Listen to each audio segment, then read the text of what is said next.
The Braves come out hot but fizzle late as they drop game one to the Dodgers. Today's episode, we're going to break down Michael Harris' early season struggles, why he's struggling so much, and what he can do to turn things around. We'll talk about that on today's episode of Locked On Braves. So let's get into it. You are Locked On Braves, your daily Atlanta Braves podcast. Part of the Locked On Podcast Network, your team every day.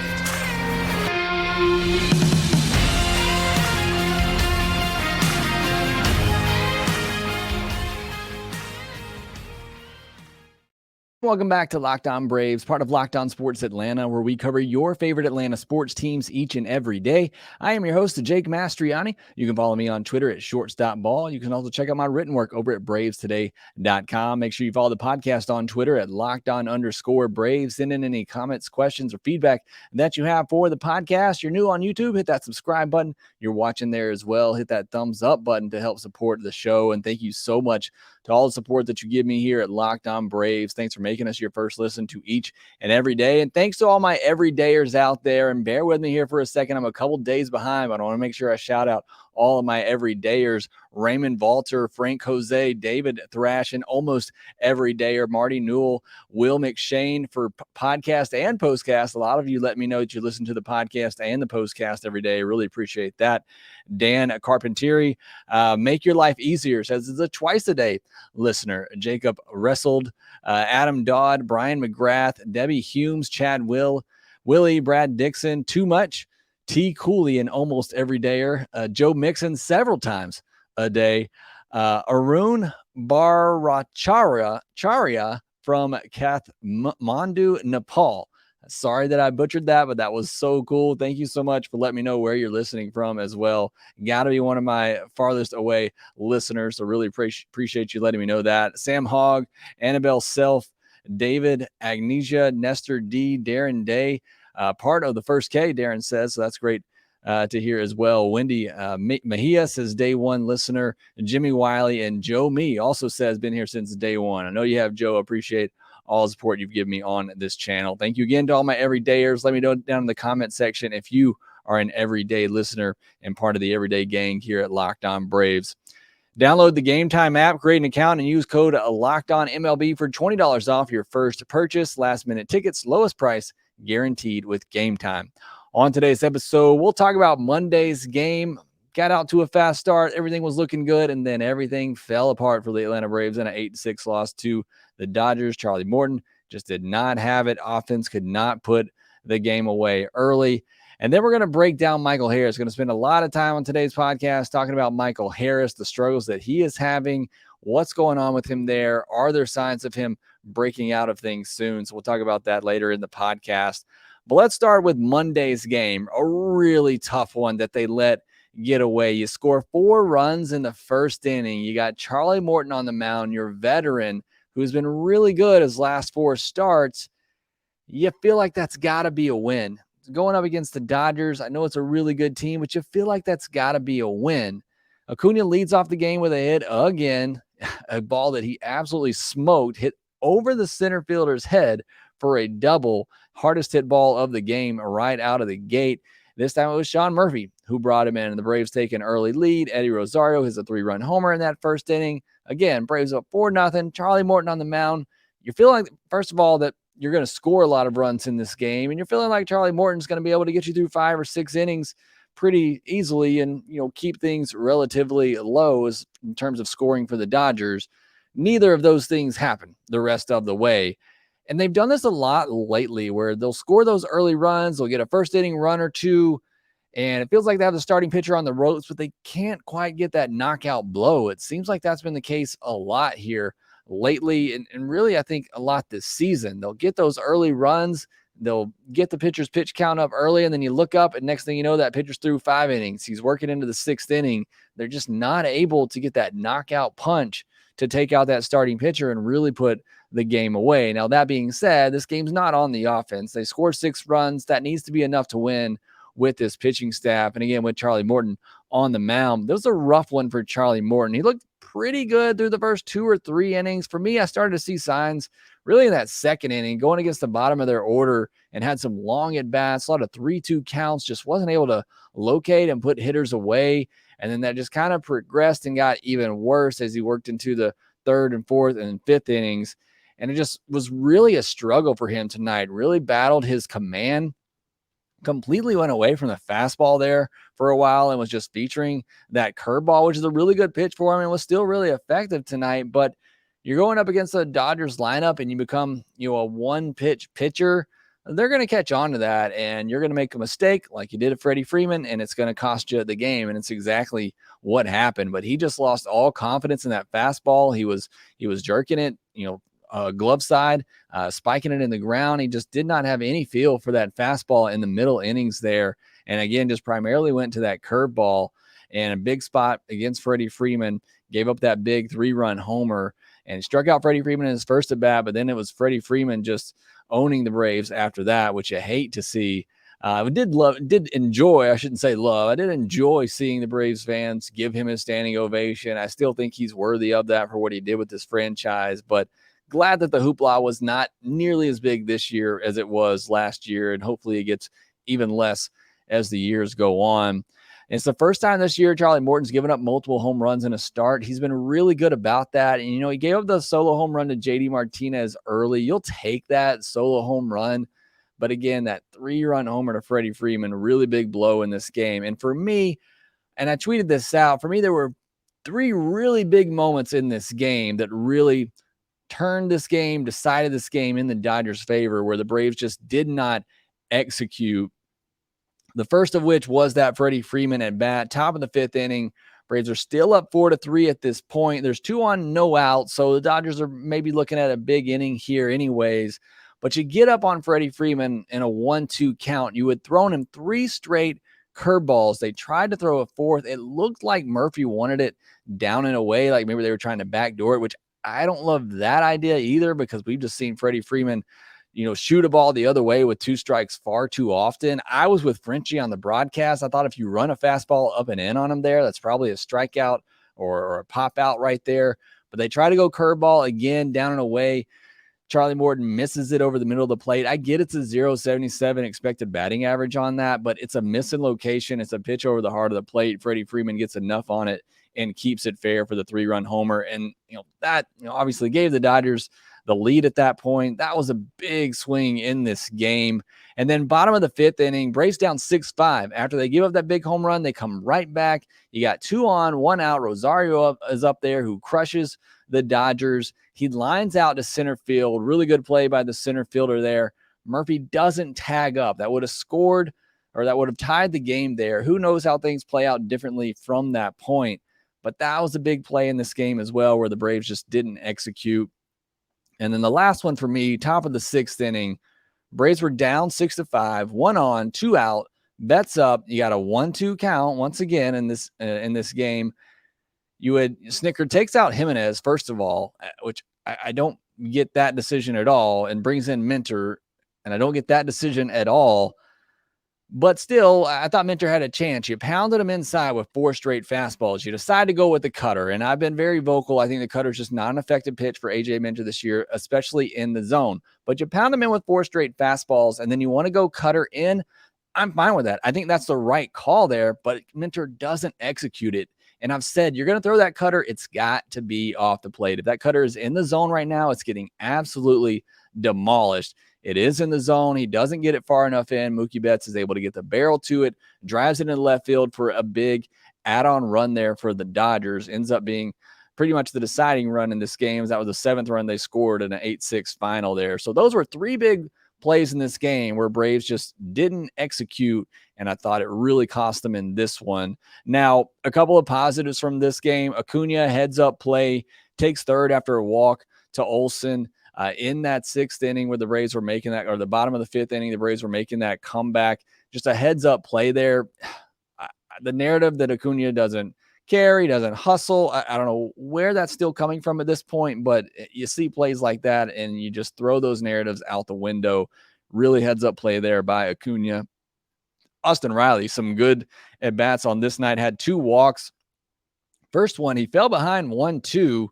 and then fouled off a good fastball in, and then was able to work the walk. And then the hit that he has it was on a 95-mile-per-hour sinker, dotted down and in, and he's able to get under that and drive it down into the left field corner. That was a very encouraging at bat right there. It seems like Riley and Olsen right now, it's kind of back and forth. One will have a good game, looks like they're breaking out of it, and then Olsen goes over 4 on this night. So it's kind of back and forth with those two right now, which is fine. If Acuna's doing what he's doing, and then you just get one of those other guys going, it's typically going to be a good night for the offense. And again, this game wasn't on the offense. They scored 6 runs. That needs to be enough.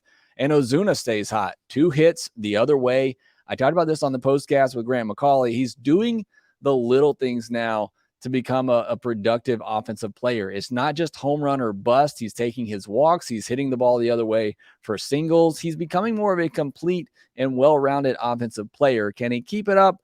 That's the question right now. But in the month of May, at least, he is showing me that he can be a fully rounded, productive player. And it's not just, a one-trick pony. It's not a home run or bust for him right now. He's doing other little things offensively to be a productive member of the lineup right now. So you got to keep running him out there. I know everybody's talking about you want Murphy and Travis d'Arnaud in there every day. Sam Hilliard's not getting any at bats, but you got to ride this streak with Ozuna because, again, history tells us it may not last, but right now at least he is on fire. He's also causing a little bit of drama with that backswing, that wild backswing that he has, hitting Will Smith. Look, I get it from Will Smith's standpoint. Ozuna does this all the time, and I don't know why more catchers don't get upset at it. I don't know what Ozuna can do about it. It's just his swing, but he hits a lot of catchers with that wild backswing of his and caused a little bit of drama on Monday night. We'll see how that unfolds throughout this series because I can almost guarantee you it won't be the last time Ozuna does that in this series. All right, next, I want to turn our attention to Michael Harris, one of the biggest talking points in Braves country right now on our Taco Tuesday segment. What's going on with Michael Harris? How can we fix it? We'll discuss that next.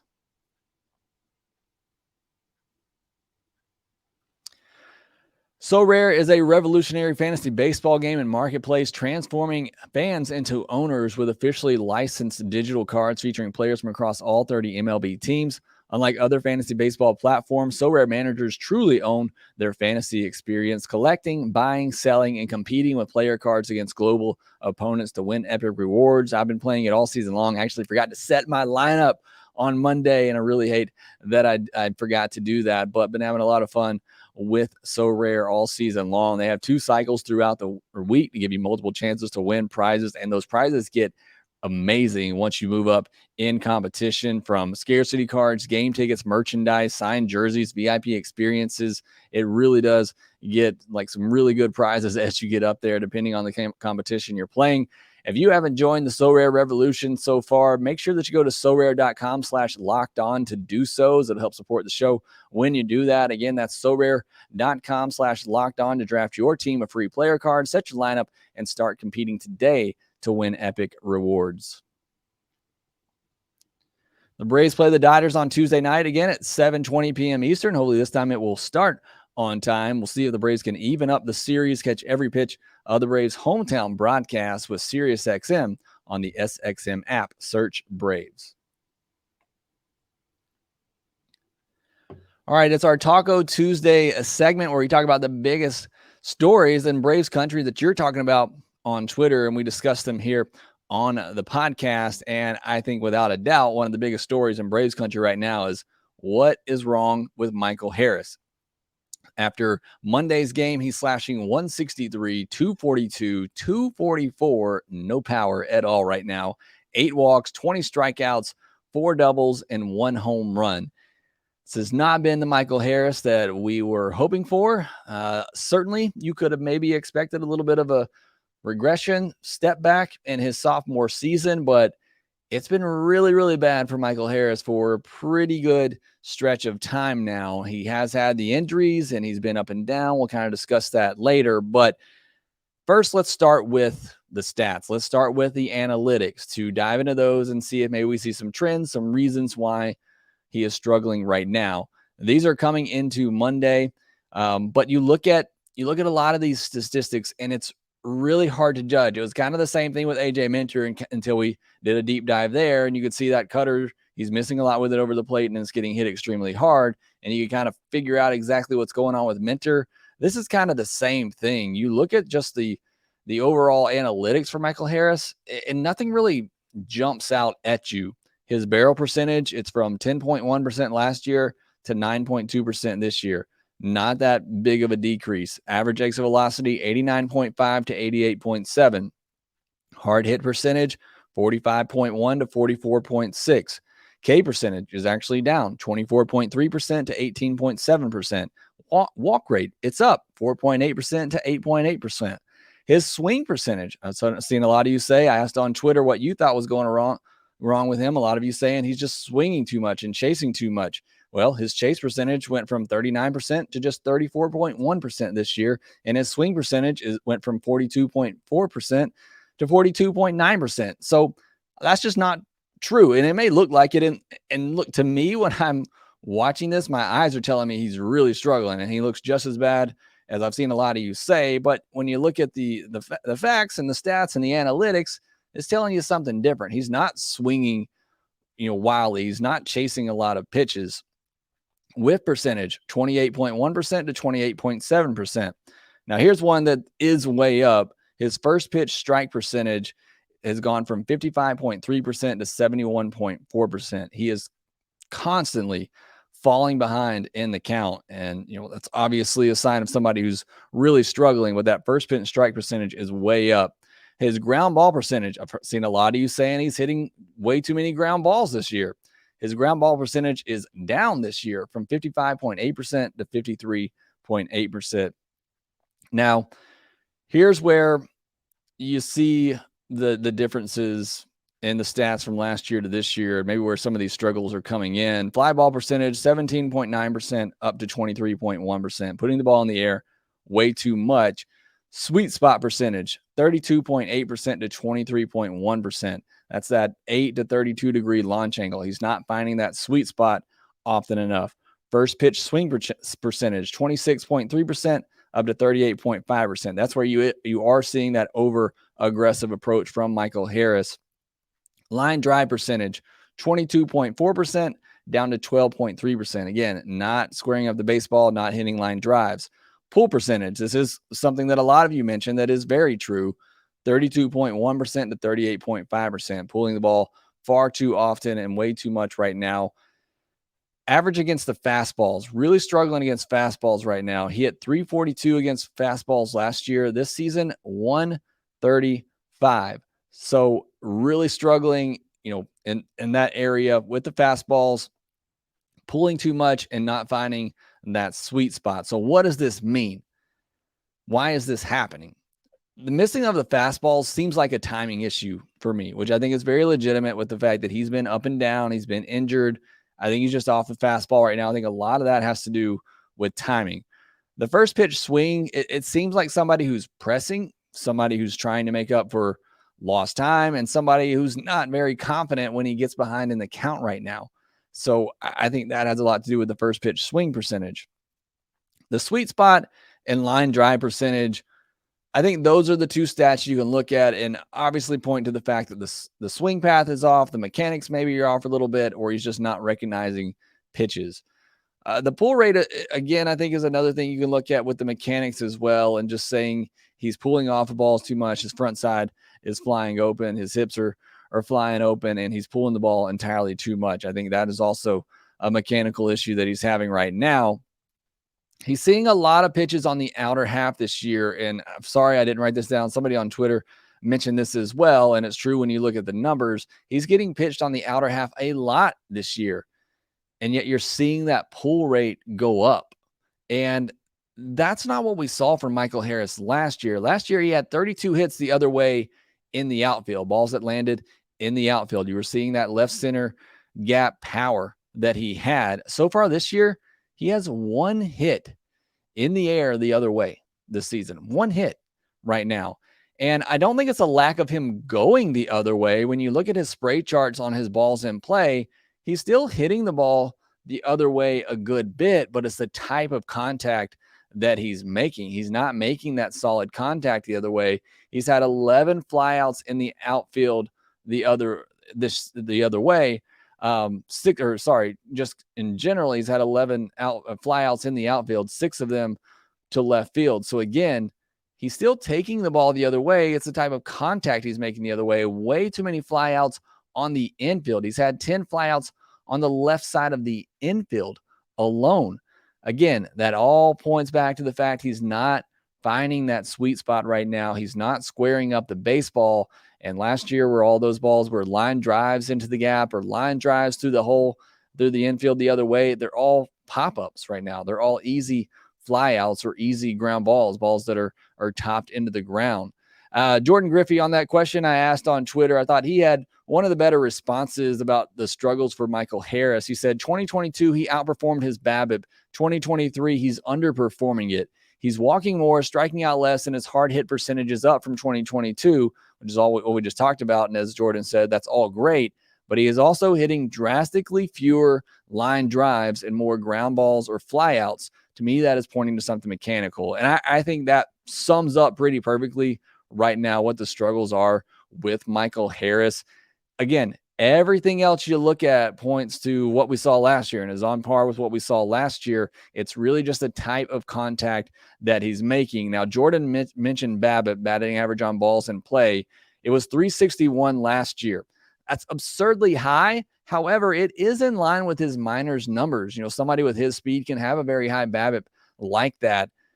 That is still absurdly high, and you expected some regression there, but his BABIP this year is 203. That is insanely low and unsustainably low. But again, I think it points to the type of contact that he's making. He's not getting those line drives. He's either topping it into the ground or he's popping it up.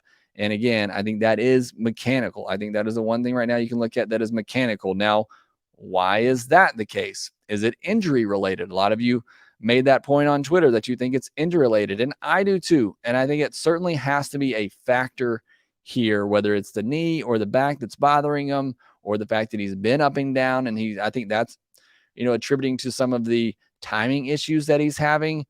But there certainly is something mechanical here that is holding him back. I am not smart enough. I'm not a hitting coach to know exactly what that is, other than you can clearly see he's pulling off the ball a lot and that front side's flying open, as I mentioned earlier.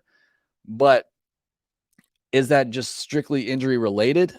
I don't know, but certainly I think the injuries are playing a factor into this. Has the league adjusted to him? That was something else a lot of you said on Twitter, that the league is adjusting to him. I actually don't buy that quite as much. I think that, certainly is part of what's going on here, but they had plenty of time to adjust to him last year, and they did. If you don't remember, Michael Harris was great out of the gate. Then he kind of struggled in that next month as the league did adjust to him, and then he adjusted back and was that player again. So I don't buy into that too much. Dan had a good comment as well, that the league has adjusted to him and he just hasn't been healthy enough or been up long enough to adjust back. Maybe that's the part of it, but I don't buy the league adjusting to him quite as much as I do blaming it on the injuries. Now, do they send him down? The question a lot of you have been asking, and one I've frankly been wondering myself. Do you send him down and give him a chance to get fully healthy, to work on some things mechanically, get his confidence back, and then bring him back up? You could give Hilliard a chance every day in center field. He was solid while Michael Harris was out earlier in the year. I don't think we're to that point yet, but I don't think we're very far from that happening. I mean, maybe another 2 weeks, a month. I don't know if you can go another month with him hitting 160. So I think we are getting to that point, but I don't think we're quite there yet. Because like I said, everything seems to be there. It's just the type of contact that he's having. If he can start to turn that around, barrel up some balls a little bit more, I think you're going to see the Michael Harris we saw last year. And you want to see that happen at obviously the big league level. And the defense that he has is spectacular.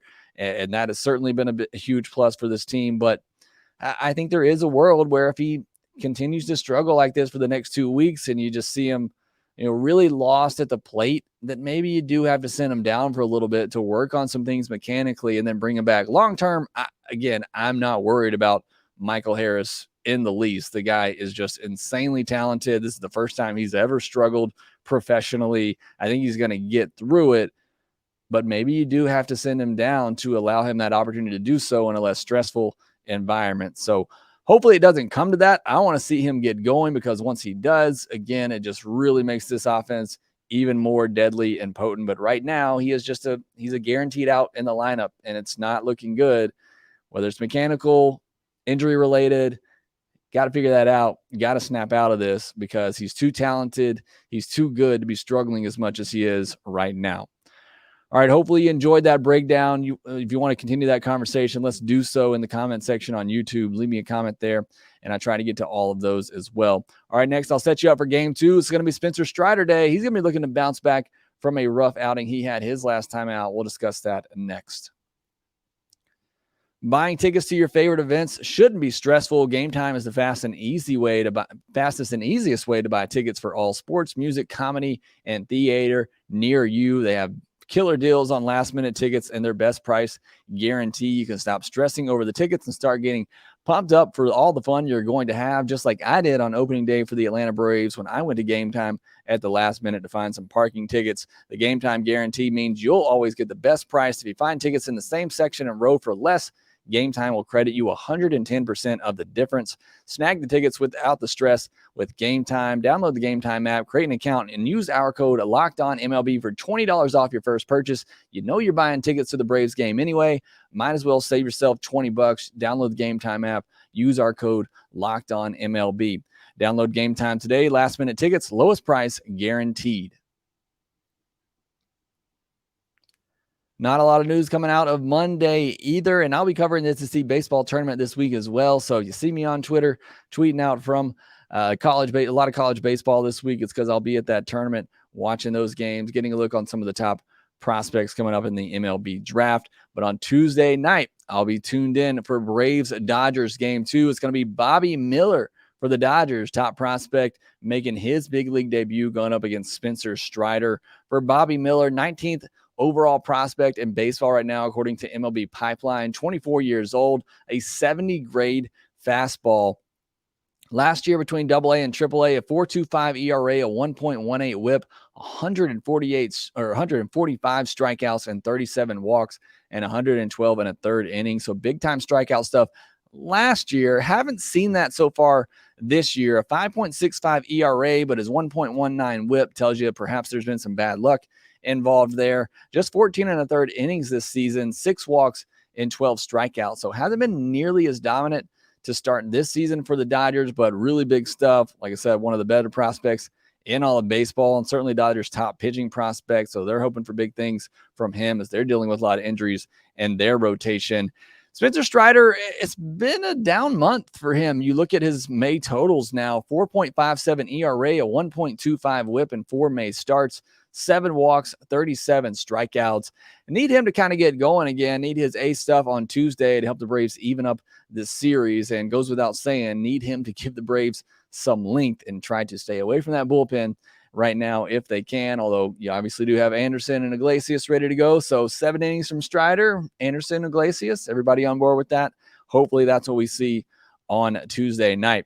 Again, the Braves play the Dodgers on Tuesday night at 7:20 p.m. Eastern, and it's the top prospect, Bobby Miller, going up against NL Cy Young favorite right now, Spencer Strider. Catch every pitch of the Braves' hometown broadcast with SiriusXM on the SXM app. Search Braves.